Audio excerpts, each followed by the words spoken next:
So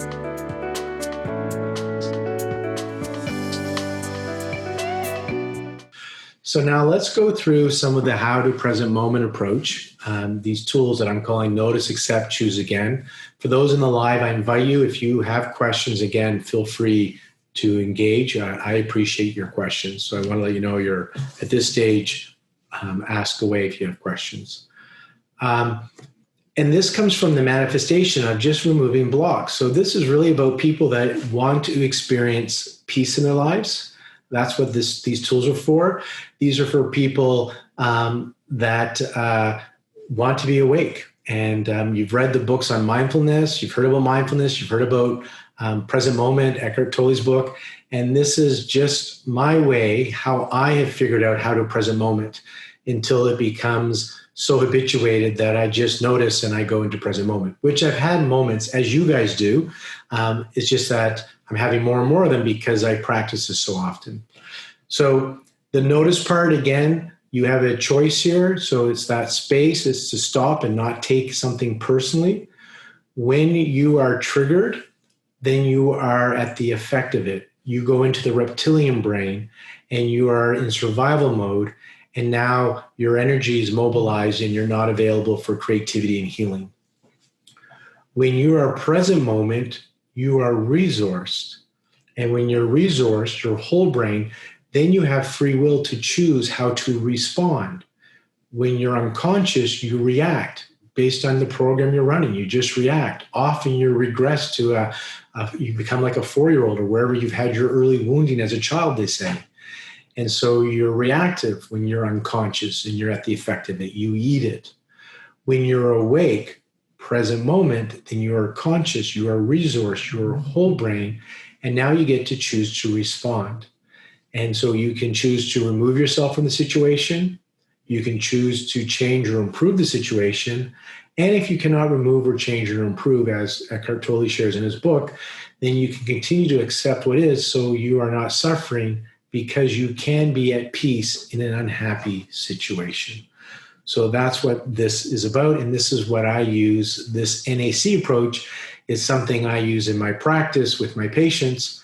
And again, as soon as they say something, I don't take it at face value. I'm listening, and I'm listening for the program. And as soon as they say something, I usually start to work them with their permission. They know they're in for me to do belief change modality. It's just that they're not here and I'm holding a magic wand going, you're getting sleepy. It's not like we're having a conversation. The next thing I know, I'm eliciting relaxation response, getting them into alpha, and we're into their programs. I'm just facilitating. They're doing all the work. I'm just your facilitator. So here are our tools. So we talked about the breath already. So you've done the breath in for forward. That's just getting present moment. Hey, I'm noticing. I'm feeling anxious. I'm feeling fearful. This person's upsetting me, et cetera, et cetera. That's the noticing. Then I could just breathe. I'm just going to take a couple of breaths, just rather than react. That gives me that little bit of moment to respond. And then you can use other tools. So another tool is surrender. This is, I think, a big one in the Course in Miracles. For those that follow or read Gabrielle Bernstein, this is what she likes to do. Remember I said I can take my NAC and apply it everywhere. So when you do this is, you're in the accepting what is. You're doing a present moment thing. And so I encourage you, whenever you go into an accepting what is tool under the A, do the breath anyhow. Just start to breathe, because it gives a physiological effect on the body to say, hey, I hear the alarm's on. I just want to let you know, false alarm, we are safe. So start with the breath and then go into the surrender. The reason this is powerful, remember Les Femi, the book, The Open Focus, when he finally hit his wit's end and he, in frustration, threw it down and surrendered, gave up. When he hit surrender, he went into alpha. So there's two ways to surrender. One is you can be dropped to your knees. Life is so bad to you, your perception is so bad that you are brought to your knees and you just say, I can't take this anymore. I give up. I surrender. You know what this is like. You've been there. Many of you have been there. And all of a sudden, peace comes over you. When you finally surrender, say, I'm not doing this anymore. I can't control it. I'm letting it go. You surrendered it and you go into alpha. And that's why there's a shift. So I'm seeing some head nods again. People have experienced this where it's the worst experience and all of a sudden they have a state of peacefulness. For the Chinese medicine practitioners, extreme yin transforms into yang and extreme yang transforms into yin. You hit your wall of futility, the tears come, you're brought to your knees, I'm letting go of this, and all of a sudden you feel better.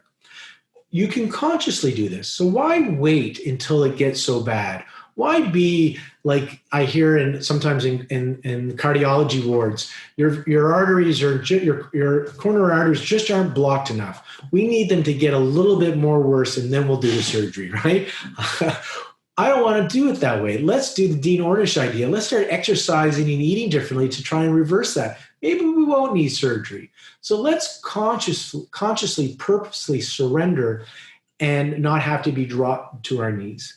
Because the subconscious cannot tell the difference between an inner and outer experience. It can't tell the difference between reality and imagination. That's why when you go to a movie, you can laugh and cry, even though part of you is aware those are actors and actresses on the screen. But yet you go with the film because the subconscious only exists in the now and it can't tell the difference between inner and outer experience. So in this exercise, always with meaning and conviction, you think of a power. So the only thing this may not work well for is somebody who's incredibly atheist that believes in nothing other than themselves, and this may not work for them. But we have other tools for you. So in this one, you would surrender to higher power. For some of you, that could be what you call God. That could be divine love, could be the universe. Whatever it is for you, if you believe there's an organizing power, there's a form of consciousness, that there's more to life than just coincidence and randomness, that something's behind this, then this is your opportunity to say, take this back. You deal with this. You're all power. You're almighty and creative. You take care of this for me. And so you surrender it. So you're literally, with meaning conviction, you notice you're feeling something, and then so if it's fear, right? Fear of not being good enough. I surrender my fear of not being good enough to the divine love. And I choose. Now you can add the other part. This is, you remember NAC, C is choose again? Some people just do the A here. I surrender my fear of not being good enough and just let it go. Or you can add the choose again. Gabrielle Bernstein always adds this part. So again, I can apply my NAC to what she does. I surrender my fear of not being good enough to divine love. And I choose to remember I am enough. Or I choose to remember I'm supported by the universe. I surrender my fear of lack to infinite intelligence, and I invite abundance into my life. Okay? So this is what you would repeat and say this 3 to 10 times, again, until you feel a shift. Because we do want to get into alpha. And so you don't just do it. The act of doing is not enough. You are waiting to see if there's a shift. Okay? And it's a delicate dance because you're not like, you don't want to be attached to a form and outcome. Whereas I'm doing this so I feel good. You're doing this because you want to surrender. However, you want to be aware that you notice the shift if there is a shift. Okay? So again, practice with yourselves here. I don't think we have to do a breakup group, but silently to yourself, think of something you want to surrender. Some may be shame or guilt. I release and surrender my shame to the infinite universe. And I remember that I am whole and complete. I am enough. I surrender my shame and guilt with meaning and conviction. Imagine you're giving it up to this higher power. It's going to take care of it. It's kind of like you're sending this negative energy to the earth and it's going to clean it and transform it, right? Or to the heavens, whatever you believe in. It doesn't matter as long as you have something to send it to. So let's take a few minutes to do that, please.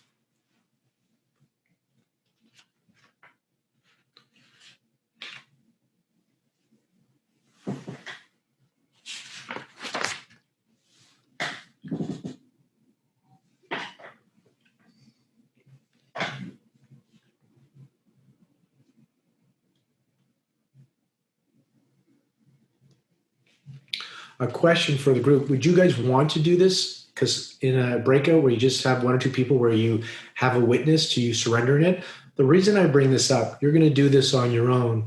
You're also going to find that my experience is group work is much more powerful than solo work. many reasons for it. I don't know all of them, but it's an experience that I know because I'm a participant in group work, conscious work. And even with my patients, having a facilitator working with them one-on-one, it helps with the activity because you're being accountable, I guess, to somebody else. You have to be vulnerable, right? So when you share with somebody else, there's that sense of vulnerability, which opens you up as well. So that's why some of these exercises I'm going to probably get you to do a group, but we'll move on for this one. It's simple. I don't think I have to spend much time on this. Do you get how simple this is? Simple, powerful, and effective. It's one of the notice, accept, choose again tools, right? So all of a sudden you're feeling something, you're feeling guilty about something, you think you did it wrong, and then take a couple of nice big breaths, long exhale, and I surrender my feelings of guilt to divine love. I release all feelings of guilt and shame to divine love. And then you can choose to bring in something that you like. All right, let's go to whole brain. So whole brain's another, under the NAC, accepting what is, it's another tool just to help you get into the present moment. It's a form of brain gym. I was first introduced to it in Psych K training.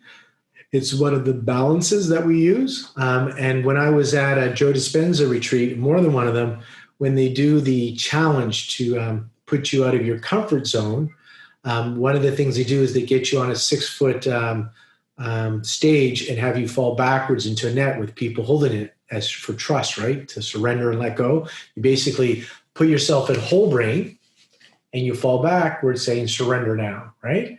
And so it's not something that just comes from Psych K. I've seen this used in other places. And again, they put you in whole brain while you surrender. You notice that in my mind, I saw the NAC there. They're combining two. So in the whole brain, it's a form of brain gym. Why? We want to be resourced. We want left and right brain working together. If we're only one-sided dominant, then we're not resourced. And so when you're in that high beta, when you're in that sympathetic, you're no longer resourced. So by doing this positioning, getting to brain gym, all you're doing is getting yourself into right and left brain hemispheres connected. So you cross your ankles. You can't see that, but you can see in the image. You cross your ankles. And then take your hands and face each other, your hands, your palms are facing each other, and bring them together like this, and interlace your fingers. And then if you can, some people, because of mobility issues, can't, so just rest on your lap. Ideally, pull it up and in. And that's the position you get in whole brain. So your ankles are crossed and your hands are interlaced. Can you guys do this just to get into the position? So cross your ankles. And then put your palms outside, palms facing each other, interlace fingers, and then if you can, wrap them around. And then there's, with meaning and conviction, you just say whatever it is you're feeling. Again, the key is to accept what is. When you fight with reality, you create friction. I'm feeling anxious, but I don't want to feel anxious. Well, now you're fighting with reality. You are amplifying it because you're resisting it. What you resist persists. So I accept myself for the person who feels anxious. I accept myself for the person who feels guilty. I accept myself for the person who feels he's not good enough, whatever it is. Or it can be a thought. I accept myself for the person who's thinks I'm going to do it wrong. I accept myself for the person who's thinks I did it wrong.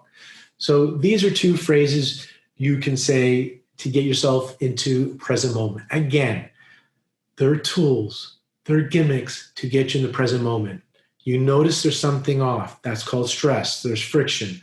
Now you have a tool. Rather than freaking out and reacting, I want to respond. So first thing is bring this intensity down from a 10 to a 1 or a 0.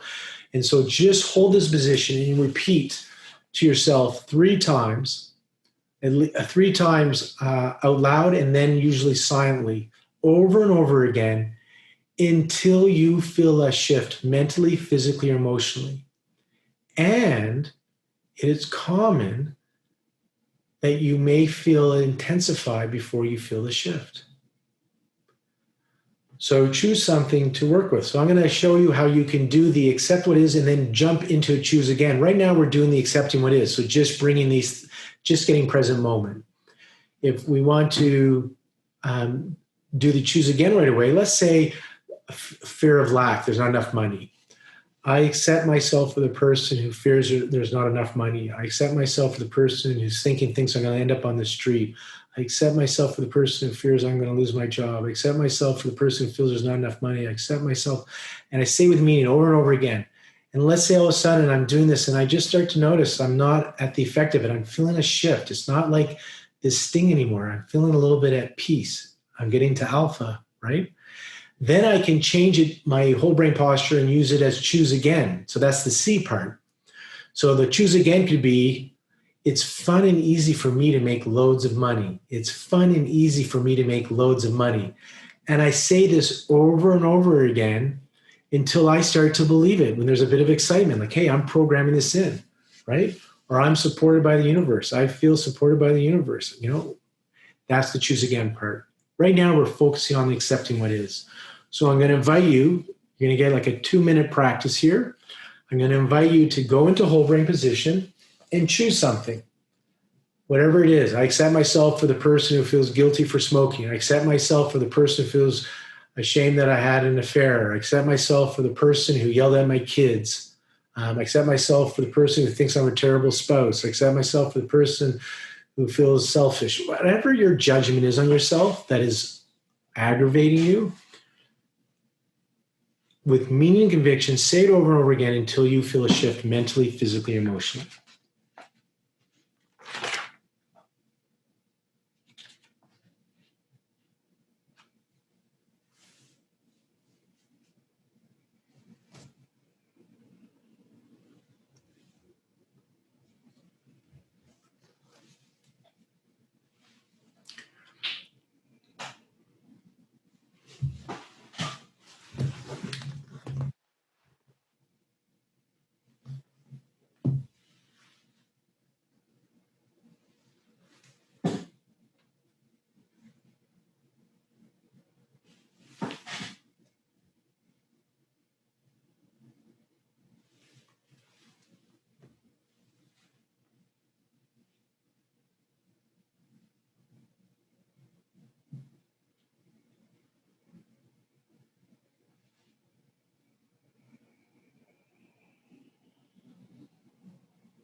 Just bring your awareness back to the room, open your eyes, finish up.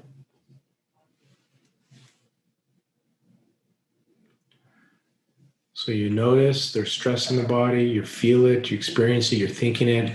You choose one of these accepting tools. You'll find one that you're going to gravitate to, and then you may want to mix it up. You may want to combine these. These are just tools that get you in the present moment, so you're resourced. When you're resourced, you're whole brained. You get to choose, you get to respond. Now, we talk about that that everything that happens to you is neutral, and then you give it meaning. And so when you believe in your story, you make it real. So the notice, accept, choose again is an approach to interrupt your story. So you have a negative thought, which leads to a negative feeling, and you have this vicious cycle, which leads to another negative thought, which leads to another negative feeling. So that's your story. And so the noticing and then going into accepting what is, and then even choose again, that's your tool to interrupt the story. Because when you believe in the story, you make it real. And so the key here is to not make the external world as real as your internal world. It's your chance to make your internal world real, more real. And that's how you're going to influence the external world.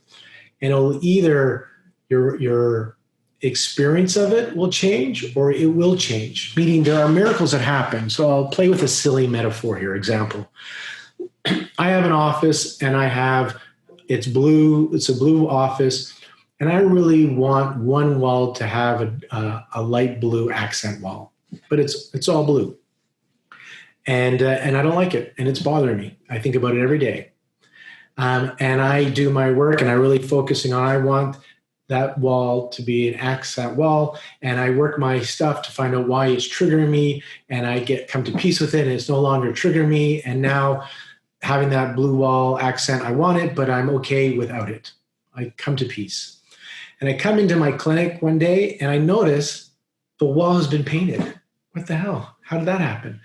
And my office manager tells me that, hey, we did some touch-up painting and we just decided to paint some of the walls and put an accent wall on it. That's one of those experiences where I would say that's like a crazy miracle, like coming from the universe. Like, how did that happen, right? So you will have some of those. Or you come in and the wall stays blue, but you don't care. You don't even notice anymore. So when I say the external environment's a reflection of your internal environment, and you use your internal environment to create your external environment, what I'm sharing with you here is it doesn't mean that all the external environment always changes. Your perception of it changes. So either it really changes, like there's a blue wall now, or you go, it's really weird. I know that used to bother me, but now I don't care. I really don't care. It's not like you're pretending. You really don't care. You actually kind of like it now. That's why the shift happens first on the inside, and then you will see it. And sometimes it's a crazy shift, like you're like, this is divine intervention. I can't believe this just happened. And then other times you're like, hey, that used to bother me. Now it doesn't. And so it's all about interrupting the story. So the NAC is really about you interrupting the story that you're telling yourself, your chatter. You're giving yourself a new perception. Another Eckhart Tolle quote: when you are present in this moment, you break the continuity of your story of past and future. The true intelligence arises, and also love. This is why the present moment tools I find are so exciting. Is the present moment tools, the NAC, is you interrupting the story. What's the story? Well, if you're in story, you're in the past or you're thinking about the future. You're in story. You're no longer present moment, so now you're at the effect of it. If you're in the present moment, you can't suffer. There is no present or future. There's only now, and now you are the creator of your future. Why?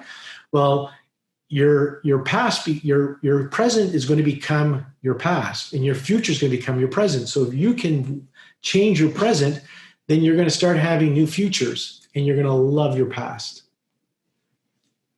So just a couple of, I think, powerful quotes here I want to share with you. Aristotle. So again, these aren't new, right? Your thoughts create your reality. Aristotle said, we are what we repeatedly do. Excellence then is not an act, but a habit. Sounds like what we're talking about here, right? The subconscious programming, the habituation, your thought habituation, change the program. Your actions are congruent with your thinking. Henry Ford, whether you think you can or think you can't, you are right. Napoleon Hill, anything the mind can conceive and believe, it can achieve. Yeah. And then a Chinese proverb, those who say cannot be done should not interrupt the person doing it. We need that a lot in our society today. This is a great proverb. Because we get a lot of naysayers, right? So don't interrupt. So you see somebody challenging and doing great stuff in the world, sit down, don't interrupt them, right? Those who say cannot be done should not interrupt the person doing it. Just remember that one. So this breakout session, I just want you to discuss about the NAC and about interrupting the story, the importance of interrupting the story. And if you can, I'll just add to this task, just share with your other person the accepting tools that you're aware of. Like if you were going to teach somebody, how would you teach somebody to do whole brain? And how would you teach somebody to do surrender? So just go into the breakout session and share the tools of whole brain and surrendering, okay? So I'd like you to just get into groups. We'll do 5 minutes again for you to connect with somebody and just explain to them how you do whole brain and how you do surrender and how it is part of the accepting what is part of the NAC. Let's do 5 minutes of that, please.